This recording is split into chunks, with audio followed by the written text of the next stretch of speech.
मित्रांनो, आई कुठे काय करते या मालिकेच्या आजच्या भागामध्ये कांचन गौरीच्या आईला बोलते, तुम्ही जगभर फिरता, परंतु लग्ना अगोदर मुलाच्या घरच्यांना मुलीची सगळी माहिती सांगावी एवढी गोष्ट तुम्हाला कळत नाही का? तुमच्यासाठी ही गोष्ट छोटी असेल, परंतु आम्ही सामान्य माणसे आहोत. आम्ही लग्न करतो संसार चालवण्यासाठी, मुलांना जन्म देऊन परंपरा पुढे चालवण्यासाठी. तुम्ही भारतात येऊन मुद्दाम तुमच्या मुलीला आमच्या गळ्यात बांधली. तेव्हा गौरीची आई बोलते, तसं काहीच नाही, मला वाटलं की तुम्हा सर्वांना सगळं माहीत आहे. तर अनिरुद्ध बोलतो, आम्हाला काहीच माहीत नाही व संजनाला विचारतो, तुला माहीत असूनही तू काही सांगितलं नाहीस. तुम्ही हे सर्व मुद्दामहून आमच्यापासून लपवलत का? तेव्हा संजना रागात बोलते, तुझ्या बायकोला सगळं काही माहीत होतं. ते ऐकून सर्वांनाच मोठा धक्का बसतो. तर अनिरुद्ध अरुंधतीला विचारतो, तुला माहीत होतं का? त्यावर अरुंधती होकार देते. तेव्हा अनिरुद्ध टोमणे मारत बोलतो, मला तर खूप शिकवतेस ना, आणि हा सत्याचा पुतळा घरच्यांपासून काय काय लपवत आहे. तेव्हा अरुंधती रागात बोलते, मी जे लपवलं तो माझा बाहेर ख्यालीपणा नव्हता.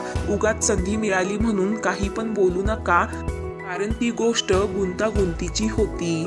तेव्हा कांचन बोलते, यात न सांगण्यासारखं काय होतं? तुझे सासू सासरे अजून जिवंत आहेत, त्यांना विचारायला हवं होतं. एक वेळी घटस्फोट झालेली अनघासारखी मुलगी परवडली असती, ती आम्हाला परतवंड तरी देऊ शकली असती, परंतु ही मुलगी.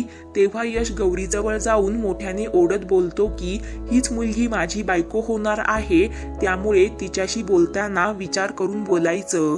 तेव्हा अनिरुद्ध यशला आवाज खाली करण्यासाठी सांगतो. तेवढ्यात आप्पा बोलतात की मला सर्व काही माहीत होतं, मीच अरुंधतीला आणि यशला तुम्हाला सांगण्यापासून थांबवलं, म्हणून कांचनची माफी मागतो. तेव्हा कांचन अरुंधतीला बोलते, तू तर लग्नाला होकार दिलास, परंतु मी नकार दिला तर तू काय करशील? तेव्हा अरुंधती बोलते, तरीही मी यशच्याच बाजूने उभी राहील. तेव्हा कांचन बोलते, इतकी वर्ष तू माझं सर्व ऐकण्याचं नाटक करत होतीस का? आता जाता जाता सूड उगवण्यासाठी माझा विरोध असलेली मुलगी तू घरात आणणार आहेस का? तेव्हा अरुंधती नकार देत बोलते, यशने जेव्हा मला सत्य सांगितलं तेव्हा मी पण हादरले होते.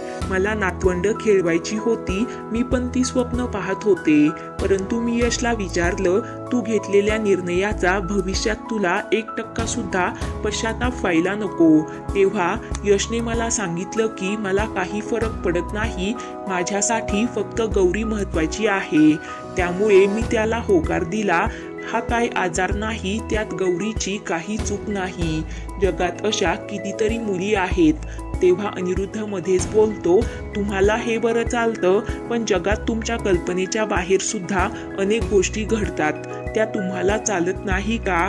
तेव्हा अरुंधती अनिरुद्धवर भडकते की तुम्ही गौरीशी तुमची तुलना कधीच करू नका. तर कांचन बोलते, मी जगाचा विचार करत नाही, या 4 भिंती म्हणजे माझं जग आहे, माझा वंश पुढे चालावा एवढीच माझी इच्छा आहे.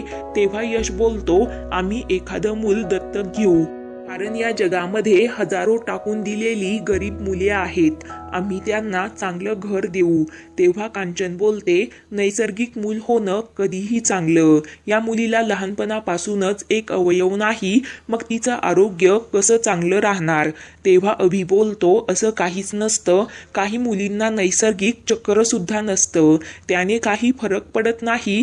तेव्हा सर्वजण यश गौरीच्या बाजूने बोलतात. तर कांचन बोलते, आई पण हे जगातील सगळ्यात मोठं समाधान असतं.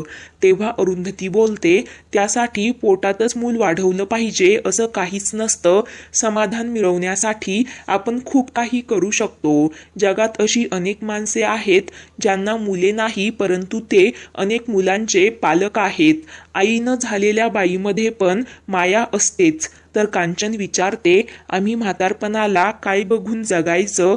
तेव्हा आप्पा बोलतात की आपल्यासाठी त्यांनी त्यांची स्वप्न बाजूला ठेवायची का? तर शेखर मध्येच बोलतो, अन्यासारखं मूल कशाला हवं, त्यापेक्षा मूल नसलेलं बरं. तेव्हा कांचन शेखरवर भडकते. तेव्हा अविनाश बोलतो, आम्हालाही मूल नाही तरी आम्ही एकत्र राहतो. भांडणं होतात परंतु एकमेकांना कधीच सोडू शकत नाही. बरं झालं आम्ही इथे राहायला आलो नाही, कारण तुम्ही 1000 वेळा मला ऐकवलं असतं की तुला मूल नाही. आमचं जगणं मुश्किल करून टाकलं असतं. तेव्हा अरुंधती बोलते, मूल असलं म्हणजे ती मुलगी चांगली असते असं काही नाही. देविकाकडे बघा, तिच्या पदरात काहीच नाही तरीही ती स्वतंत्र जगते, आपल्या माणसांची काळजी घेते. म्हातारपणाला आम्हाला कोणी नसलं ना तरी चालेल, आम्ही एकमेकींसाठी असू. तेव्हा देविका पण कांचनला समजावून सांगते की मुलं ही म्हातारपणाची काठी असतात, ही कन्सेप्ट आता चुकीची आहे. कारण आजकाल मुलं परदेशात निघून जातात, आईबापाला सांभाळत नाही. तर यश बोलतो, मला गौरीकडून मूल नको, फक्त गौरी हवी, माझं तिच्यावर खूप प्रेम आहे. तेव्हा केदार देखील कांचनला समजावतो की आपण पुढारलेले सुशिक्षित आहोत. तेव्हा कांचन बोलते, अविनाशला मूल नाही म्हणून मी अविनाशला निलिमाला सोडून द्यायला कधीच सांगितलं नाही, परंतु गौरीबद्दल आपल्याला सगळं माहीत आहे, ते पण लग्ना अगोदर. पुढील भागामध्ये यश गौरीच्या लग्नासाठी सर्वजण कांचन समोर हात जोडणार आहे, परंतु कांचन बेशुद्ध होणार आहे. तर पुढील भाग